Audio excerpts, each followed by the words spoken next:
We are in a climate emergency. 1 million species are risking extinction. Yet, industrial farming is still destroying vital ecosystem and wreaking havoc on our planet. This system needs to change if we want our planet not to become a giant frying pan.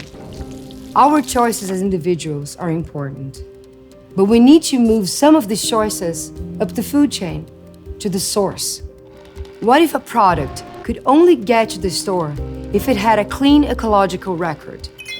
What if we created a system that actually gave back to the world, that supported more of the good things that we want and less of the bad shit that we don't want?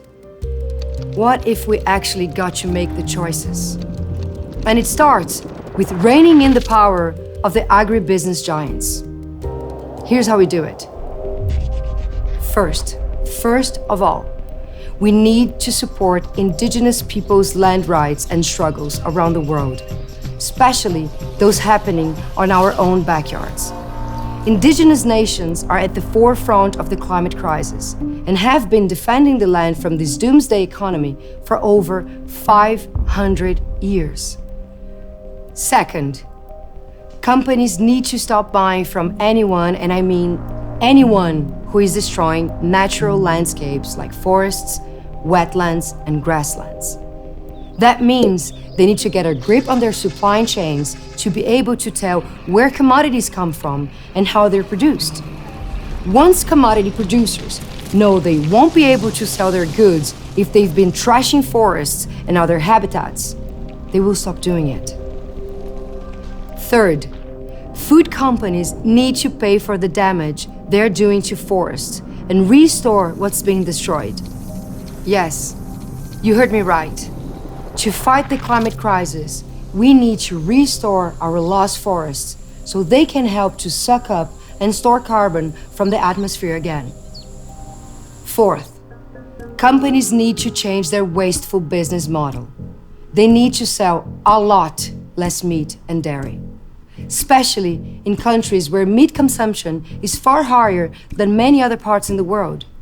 Less meat means less land going to industrial agriculture, which means more land can go back to being reforested and help in the fight against the climate crisis.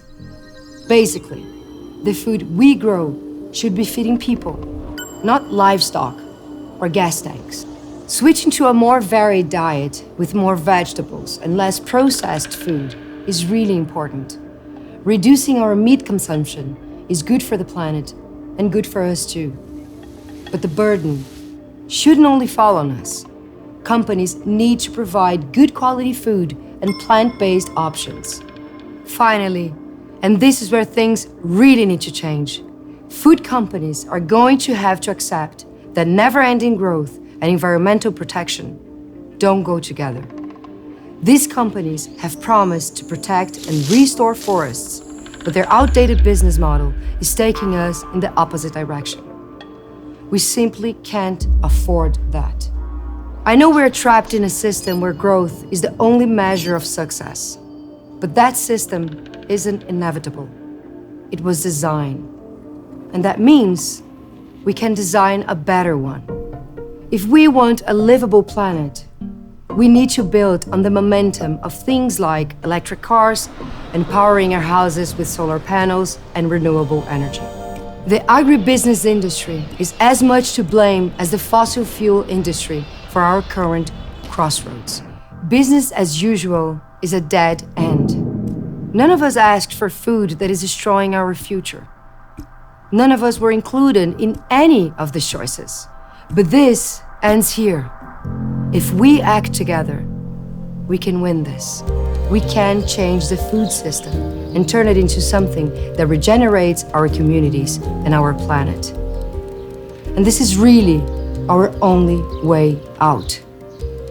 Together. We can all win or we can all lose. Stay close. This is just the beginning.